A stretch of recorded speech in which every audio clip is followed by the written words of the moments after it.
आज हम स्टार्ट करने जा रहे हैं चैप्टर 11, क्लास 12 का चैप्टर 11, जिसका नाम है थ्री डायमेंशनल ज्योमेट्री। इससे पहले 10 चैप्टर पूरा करवा रखा है मैंने। 10 चैप्टर के सारे पार्ट वाइज मैंने सारे वीडियो बना रखे हैं। अगर 10 चैप्टर नहीं पढ़ा है तो पहले 10 चैप्टर अच्छे से पढ़ना, तब ये वाला चैप्टर और अच्छे से समझ में आएगा। थ्री डायमेंशनल ज्योमेट्री ये भी क्या है, वेक्टर से रिलेटेड पूरा चैप्टर है। अब इसमें सबसे पहला टॉपिक आता है, उस टॉपिक का नाम क्या है, equation of line passes through a given point and parallel to a given vector. इसका मतलब हमें उस लाइन की इक्वेशन बतानी है जो एक दिए हुए पॉइंट से पास कर रही हो और पैरेलल हो किसी एक वेक्टर के। मान लेते हैं ये एक लाइन है, ठीक है। 10 चैप्टर में हमने केवल वेक्टर के बारे में पढ़ा था सारी चीज़ें। अब हम लाइन के बारे में, प्लेन के बारे में, इन सब के बारे में पढ़ेंगे। सबसे पहले लाइन वाला टॉपिक आता है। लाइन में पहला टॉपिक है equation of line passes through a given point and parallel to a given vector. ये मान लेते हैं कोई एक पॉइंट है, ये पॉइंट है ए, जिसका पोजीशन वेक्टर है ए वेक्टर। ये हमें क्वेश्चन में दे रखा होगा। ये लाइन इस पॉइंट से पास कर रही है और एक वेक्टर के पैरेलल है। मान लेते हैं ये पॉइंट इस पॉइंट से पास कर रही है और बी वेक्टर के पैरेलल है। ये वाली लाइन जो है बी वेक्टर के पैरेलल है। तो इस लाइन की इक्वेशन क्या होगी? तो लाइन की इक्वेशन में निकालने के लिए हम क्या करेंगे, मान लेते हैं इस पर एक वेरिएबल पॉइंट है आर, जिसका पोजीशन वेक्टर है आर वेक्टर। ये एक वेरिएबल पॉइंट है। वेरिएबल पॉइंट कहीं पर भी हो सकता है, यहाँ पर भी, यहाँ पर भी, कहीं पर भी, लेकिन इसी लाइन पर है तो इसलिए हमने ये पॉइंट मान लिया। अब क्योंकि ये लाइन के पैरेलल ये वेक्टर है, तो इसलिए हम लिख सकते हैं कि ए आर वेक्टर जो होगा वो पैरेलल होगा किसके, बी वेक्टर के। और हमें भी पता है कि जब भी दो वेक्टर आपस में पैरेलल होते हैं तो इसको इक्वेट करने के लिए हम क्या करते हैं, किसी कांस्टेंट से मल्टीप्लाई कर देते हैं। तो ये ए आर वेक्टर क्या होगा, लैम्डा बी वेक्टर की फॉर्म में होगा। A r vector is equal to lambda b vector होगा। ए आर वेक्टर कैसे मिलेगा, r vector minus a vector is equal to lambda b vector. दो पॉइंट से हम ऐसे ही निकालते थे vector, second vector minus first vector. R vector जो है, r vector minus a vector is equal to lambda b vector हो गया। आर वेक्टर क्या आ जाएगा, ए वेक्टर प्लस में लैम्डा बी वेक्टर आ जाएगा। तो जब भी हमें लाइन की इक्वेशन बनानी हो तो ये फॉर्मूला होता है, r vector is equal to lambda a vector is plus lambda b vector. A क्या होगा, जिस पॉइंट से लाइन पास करेगी, और बी क्या होगा, जिस लाइन के पैरेलल वेक्टर जो है, ये पैरेलल वेक्टर जो होगा लाइन के पैरेलल होगा। तो r vector is equal to a vector plus lambda b vector होगा, जिनमें से ए क्या होगा, इस पॉइंट से पास करेगी लाइन और इसके पैरेलल होगी। अब ये तो हो गई इसकी कार्टेशियन फॉर्म। हम दो तरह, सॉरी वेक्टर फॉर्म, हम दो तरह की फॉर्म पढ़ेंगे, एक है वेक्टर फॉर्म और एक है कार्टेशियन फॉर्म। ये वेक्टर फॉर्म ऑफ लाइन हो गई। अब कार्टेशियन फॉर्म का मतलब है इसमें आई जे के नहीं होगा, एक्स वाई जेड होगा। तो क्योंकि हमने आर वेक्टर क्या माना था, एक वेरिएबल वेक्टर था, तो वेरिएबल वेक्टर क्या होगा, मान लेते हैं इसके पोजीशन एक्स वाई जेड है, ठीक है। ये पॉइंट एक्स वाई जेड है और ये है A1 B1 और C1। ये पॉइंट है A1 B1 C1। और ये जो पैरेलल वेक्टर है वो है A2I plus B2J plus C2K, ये मान लेते हैं। तो हमारा ये r vector is equal to a vector plus lambda b vector किस फॉर्म में लिखेंगे, आर वेक्टर है x i y j z k, a vector है A1I B1J C1K प्लस में लैम्डा A2I B2J और C2K। इन दोनों के एक साथ कंपैरिजन करेंगे तो यहाँ पर लिख देता हूँ मैं, ये होगा XI YJ ZK is equal to, इसको सिंप्लीफाई करेंगे A1 प्लस लैम्डा A2 आ जाएगा, A1 प्लस लैम्डा A2I। इसी तरह B1 plus lambda B2 J plus C1 plus lambda C2 K, ये होगा। अब इन दोनों को जब कंपेयर करेंगे तो यहाँ पर आ जाएगा x is equal to A1 plus lambda A2, y is equal to आ जाएगा B1 plus lambda B2, z is equal to C1 plus lambda C2। अब इसमें से अगर लैम्डा की वैल्यू निकालेंगे तो लैम्डा इज इक्वल टू आ जाएगा x minus A1 upon A2, lambda is equal to y minus B1 upon B2, lambda is equal to z minus C1 upon C2। अब क्योंकि ये तीनों लैम्डा की वैल्यू हैं तो हम ऐसे कंपैरिजन करके ऐसे लिख सकते हैं x minus A1 upon A2 is equal to y minus B1 upon B2 और z minus C1 upon C2। तो ये हमारी क्या हो गई, कार्टेशियन फॉर्म हो गई। तो वेक्टर फॉर्म पूछी जाएगी तो ये r vector is equal to a vector plus lambda b vector, और कार्टेशियन फॉर्म पूछी जाएगी तो ये होगी x minus A1 upon A2 equal to y minus B1 upon B2 z minus C1 upon C2, जिसमें A1 B1 C1 इन point से पास करेगी और A2 B2 C2 इसके पैरेलल होगी लाइन। ठीक है, तो ये दोनों फॉर्मूले हैं। ये फॉर्मूले बने कैसे हैं इसको डिराइव करा था मैंने, लेकिन अगर तुमसे क्वेश्चन में दे दिया जाए कि एक पॉइंट से पास करिए और पैरेलल वेक्टर, तो डायरेक्ट ये फॉर्मूला लगाना और सॉल्व कर देना। अब इससे रिलेटेड देखो कुछ कॉन्सेप्ट और हैं कि मान लेते हैं ये एक लाइन है ए पॉइंट से पास कर रही है और बी वेक्टर के पैरेलल है। इसकी इक्वेशन भी बना दी हमने, और हमें इस लाइन का क्या निकालना हो, इस लाइन का हमें डायरेक्शन रेशियो निकालना है। तो इस लाइन के डायरेक्शन रेशियो वही लिखना है जो पैरेलल वेक्टर होगा। तो डायरेक्शन रेशियो बी वेक्टर के जो डायरेक्शन रेशियो होंगे वही इस लाइन के डायरेक्शन रेशियो होंगे। जैसे एग्जांपल के लिए 2i 3j 4k है ना ये, तो इस लाइन के डायरेक्शन रेशियो क्या होंगे 2 3 4 जो इस पैरेलल वेक्टर के होंगे। इसी तरह अगर इस लाइन के हमें डायरेक्शन कोसाइन निकालने हो तो जो पैरेलल वेक्टर होगा उसके जो डायरेक्शन कोसाइन होंगे उस लाइन के भी वही डायरेक्शन कोसाइन माने जाएंगे। तो इसके जो डायरेक्शन कोसाइन होंगे बी वेक्टर के, तो लाइन के भी डायरेक्शन कोसाइन वही माने जाएंगे जो पैरेलल वेक्टर के होंगे। तो इसके डायरेक्शन कोसाइन निकाल लेना और जो आंसर होगा वही लाइन के डायरेक्शन कोसाइन होंगे। ये क्वेश्चन आ गया, find the equation of the line which passes through 2 minus 3 4 and parallel to the vector 3i minus 4j plus 5k। तो इसकी इक्वेशन ऑफ लाइन कैसे बनाएंगे, ये किस पॉइंट से पास कर रही है 2 माइनस 3 4, इस पॉइंट से पास कर रही है ये लाइन और इसके पैरेलल है। ये बी वेक्टर मान लो 3i minus 4j plus 5k, ये हो गया, और ये ए पॉइंट मान लो। तो इक्वेशन क्या होगी, r vector is equal to a vector plus lambda b vector. R vector is equal to, ये एग्जाम्पल है एक, r vector is equal to a vector क्या हो गया 2i minus 3j plus 4k plus में lambda, b vector क्या है 3i minus 4j plus 5k, ये आंसर हो गया। लेकिन अगर क्वेश्चन में लिख रखा हो इसकी कार्टेशियन फॉर्म और वेक्टर फॉर्म दोनों बताना हो, ये तो वेक्टर फॉर्म हो गई, कार्टेशियन फॉर्म बताना है तो क्या करना है हमें, हम क्या करते हैं x minus A1 upon A2 ऐसे लिखते हैं ना। तो इसमें ये वाली चीज़ ऊपर में आएगी माइनस में और ये वाली चीज़ नीचे में आएगी। तो x माइनस, तो ये चीज़ माइनस में लिखना, इनके साइन चेंज कर देना, 2 की जगह आ जाएगा -2 इज इक्वल टू x, इसमें आएगा y plus 3 equal to z minus 4, और डिवाइड में ये इसके साइन चेंज नहीं करना, ये बिल्कुल सेम आ जाएगा ऐसी 3 -4 और 5। तो कार्टेशियन फॉर्म ये आंसर हो गया, वेक्टर फॉर्म का ये आंसर हो गया। अब इससे रिलेटेड क्वेश्चंस देखते हैं, ये तो एग्जांपल था, अब इससे रिलेटेड क्वेश्चंस देखते हैं मेरे असाइनमेंट के।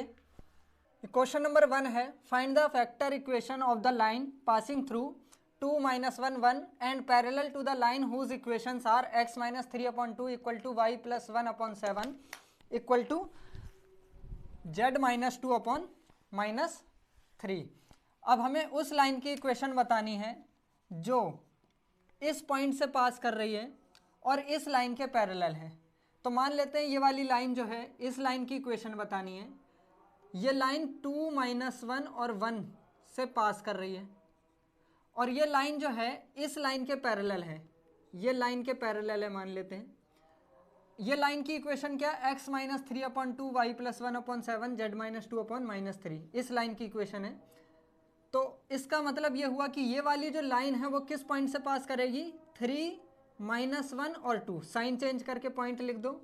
ये 3 - 1 और 2 से पास करेगी और वेक्टर, पैरेलल वेक्टर क्या होगा इसका, वो होगा b vector is equal to होगा 2i7j - 3k।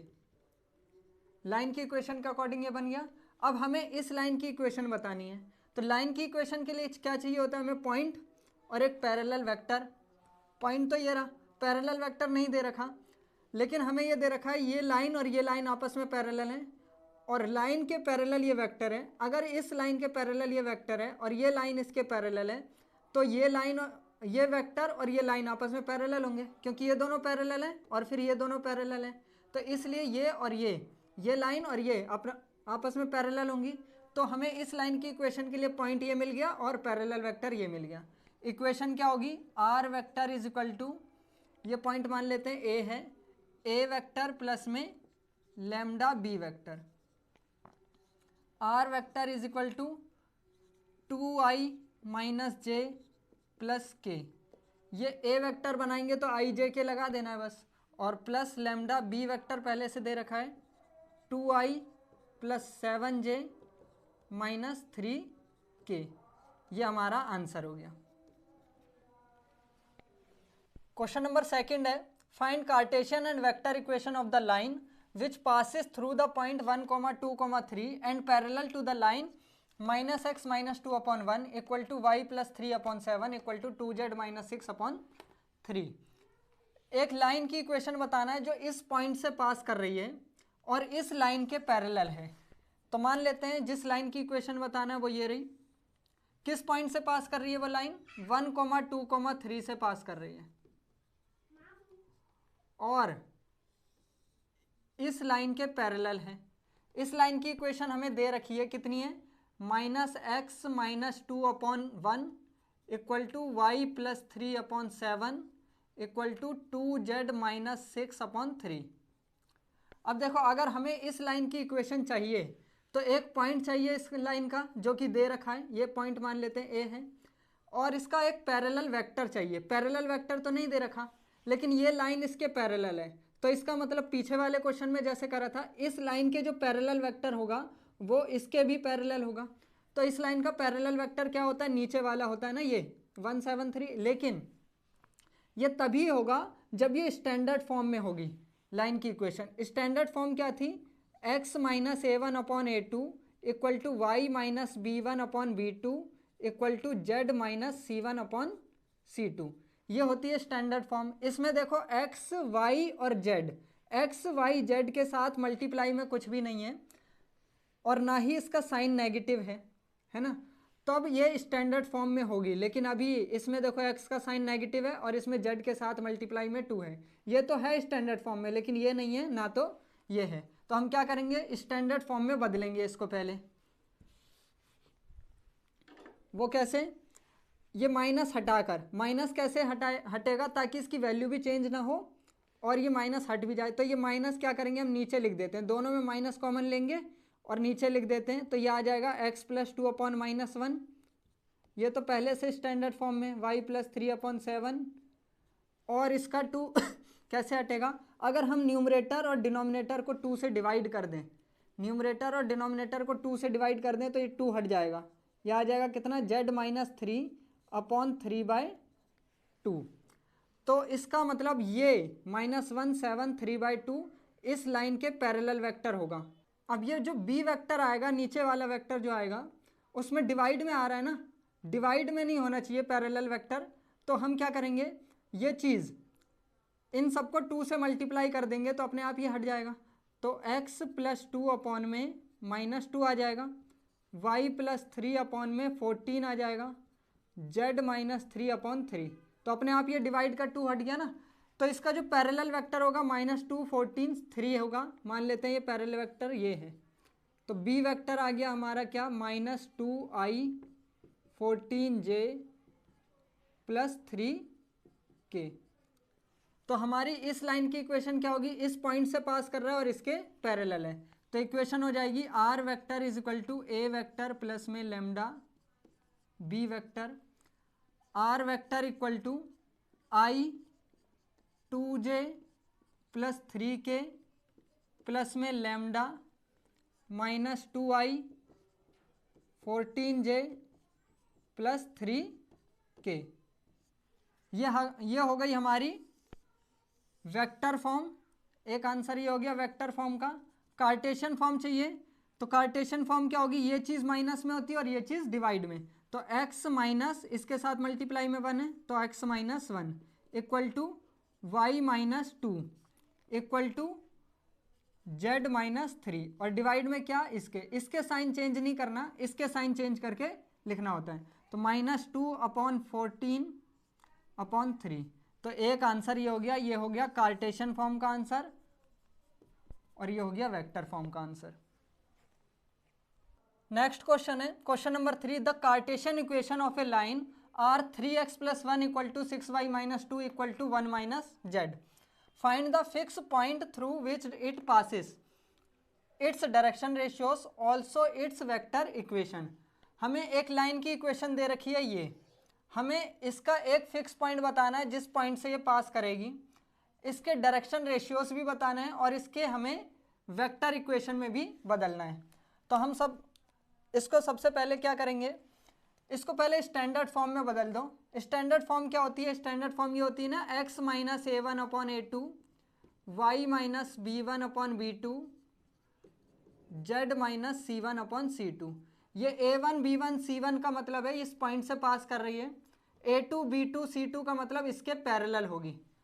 तो x y z के साथ कुछ मल्टीप्लाई में नहीं होना चाहिए, ना ही इसका साइन नेगेटिव होना चाहिए, हमेशा पॉजिटिव साइन और बिना किसी मल्टीप्लाई के साथ। तो हम क्या करेंगे, इसको डिवाइड में कुछ नहीं है तो 1 लिख दो, डिवाइड में कुछ नहीं है तो 1, डिवाइड में कुछ नहीं है तो 1। x के साथ 3 मल्टीप्लाई में है तो क्या करो, 3 हटाने के लिए न्यूमरेटर और डिनोमिनेटर को 3 से डिवाइड कर दो। तो ये आ जाएगा x + 1/3 अपॉन में 1/3।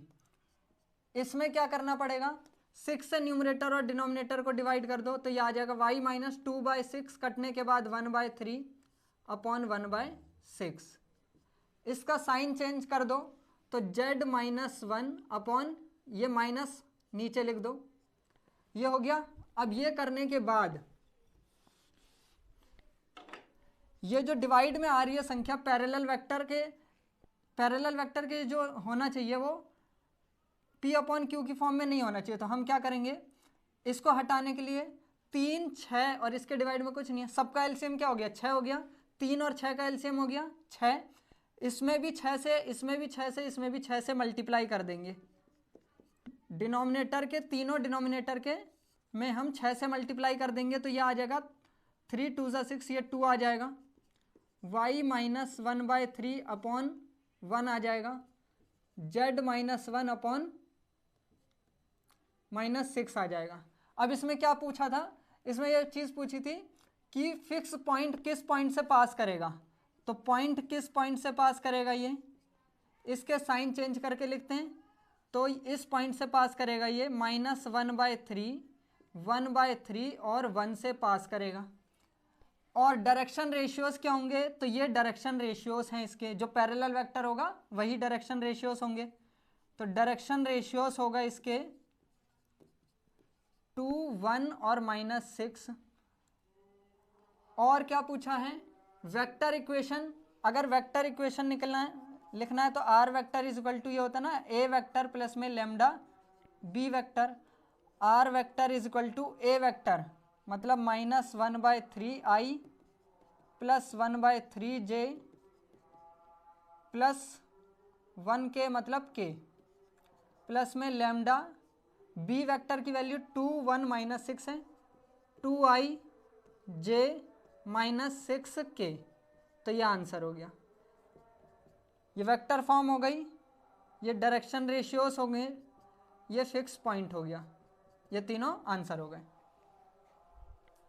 क्वेश्चन नंबर 4 है find the value of lambda so that the following lines are perpendicular to each other. Lambda की क्या वैल्यू होगी ताकि ये जो दोनों लाइन हैं आपस में क्या हो, परपेंडिकुलर हो। तो ये दोनों लाइन अगर परपेंडिकुलर हैं तो मान लेते हैं एक लाइन ये ऐसे है, ठीक है, ये एक लाइन है, और दूसरी लाइन ये ऐसे है। अगर ये दोनों लाइन परपेंडिकुलर हैं तो 90 डिग्री के एंगल पर होंगी, और साथ ही साथ अगर ये दोनों लाइन परपेंडिकुलर हैं तो इनके जो पैरेलल वेक्टर होंगे, इसका पैरेलल वेक्टर मान लो ये है और इसका पैरेलल वेक्टर मान लो ये है, तो ये दोनों भी आपस में परपेंडिकुलर होंगे। तो मतलब ये जो पैरेलल वेक्टर है पहली लाइन का और दूसरी लाइन का, वो आपस में परपेंडिकुलर होंगे। और हमें पता है दो वेक्टर अगर परपेंडिकुलर होंगे तो उनका डॉट प्रोडक्ट क्या होगा, जीरो। तो हमें क्या करना है, जो इनके पैरेलल वेक्टर आएंगे उनका डॉट प्रोडक्ट क्या करो, जीरो रख दो, अपने आप लैम्डा की वैल्यू आ जाएगी। लेकिन उससे पहले हमें स्टैंडर्ड फॉर्म में बदलना पड़ेगा। x माइनस 5/5 लैम्डा प्लस 2 है, 2 minus y upon 5 is equal to 1 minus z upon minus 1। ये पहली लाइन है।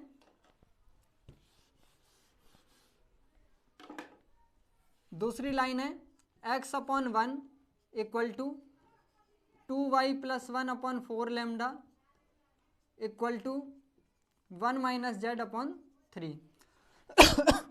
इसको स्टैंडर्ड फॉर्म में बदलना है। ये तो पहले से स्टैंडर्ड फॉर्म में है, x माइनस 5/5 लैम्डा प्लस 2। ये स्टैंडर्ड फॉर्म में नहीं है, y के साथ माइनस है तो इसका साइन चेंज कर देंगे और ऐसे लिखेंगे y माइनस 2, और नीचे का भी साइन चेंज कर देंगे, -5 आ जाएगा। इसमें भी साइन चेंज कर दो, z माइनस 1/1। इसको क्या लिख सकते हैं, x माइनस 0/1। इसको न्यूमरेटर और डिनोमिनेटर को 2 से डिवाइड कर देंगे तो y प्लस 1/2/2 लैम्डा आ जाएगा। z माइनस 1/3, इसमें माइनस हटाने के लिए माइनस साइन चेंज कर दिया। तो इसका जो पैरेलल वेक्टर है वो ये है और इसका पैरेलल वेक्टर ये है। तो इन दोनों का डॉट प्रोडक्ट क्या होना चाहिए, जीरो। तो डॉट प्रोडक्ट जीरो का मतलब इन दोनों को मल्टीप्लाई करो, इन दोनों को मल्टीप्लाई करो और इन दोनों को मल्टीप्लाई करो, सबको ऐड करके जीरो रख दो। अकॉर्डिंग टू क्वेश्चन दोनों लाइन परपेंडिकुलर थे, यहां पर लिख दो L1 मान लेते हैं, L1 और L2 परपेंडिकुलर थे तो B1 B2 भी परपेंडिकुलर होंगे, इसके जो पैरेलल वेक्टर होंगे। तो इस हिसाब से B1 dot B2 equal to क्या होना चाहिए, जीरो होना चाहिए। तो इन दोनों का डॉट प्रोडक्ट कैसे निकालेंगे, 5 lambda plus 2 multiply 1 plus minus 5, तो ये माइनस हो जाएगा, -5 multiply 2 lambda plus 1 multiply 3 equal to क्या होगा, 0। 5 lambda minus 10 lambda, 5 lambda minus 10 lambda plus 2 plus 3 equal to 0। 5 में से 10 माइनस करेंगे बचेगा -5 लैम्डा प्लस 5 इक्वल टू 0। 5 बराबर 5 लैम्डा, 5 से 5 कट जाएगा एक बार में, लैम्डा की वैल्यू कितनी आ गई, 1। तो लैम्डा इक्वल टू 1, ये आंसर हो गया। क्वेश्चन नंबर 5 है ax plus b y equal to c, b y plus c z equal to d is a line on space. ये एक लाइन है स्पेस पर, find its vector and Cartesian equation. Vector और Cartesian equation निकालनी है।